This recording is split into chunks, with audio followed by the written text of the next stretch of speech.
I use to own Blu-rays. అప్పుడు ఇంకా మనకి పెన్ డ్రైవ్‌లు వచ్చాయి గానీ, పెన్ డ్రైవ్‌ల్లో కూడా ఇంత క్లారిటీ ఉండేది గాదు. అంటే అంటే హార్డ్ డిస్క్‌లు ఇప్పుడు హార్డ్ డిస్క్‌లు హ్మ్. ఎక్కువైపోయాయి. హార్డ్ డిస్క్‌లో మన సినిమా పెట్టేస్తాం. అప్పుడు బ్లూరే డిస్క్. బ్లూరేలో నా దగ్గర ఆల్‌మోస్ట్ ఒక 500, 600 ఫిల్మ్స్ ఉండేవి. అబ్బా!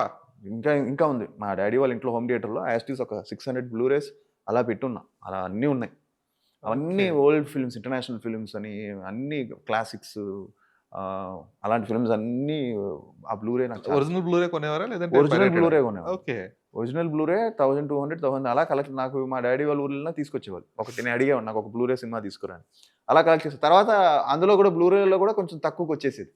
ఒరిజినలే దాన్ని కాపీ కొట్టి పెట్టేవాళ్ళు. అవును. సేమ్ క్వాలిటీయే ఉంటుంది. అయితే you will get it for 300, 400 rupees. So ఇప్పుడు అలా లేదుగా. ఇప్పుడు హ్యాపీగా అన్నీ మనకి ఓటీటీస్‌లో ఓటీటీలో, వచ్చేస్తున్నాయి. నెట్‌ఫ్లిక్స్‌లో ఓకే. వచ్చేస్తుంది కాబట్టి so you still have that కలెక్షనా? I still 500 have CDs? In my house. I still have it okay. In my house. Cool. ఇవి భలే ఉంటాయి అసల. హ్మ్. ఓకే.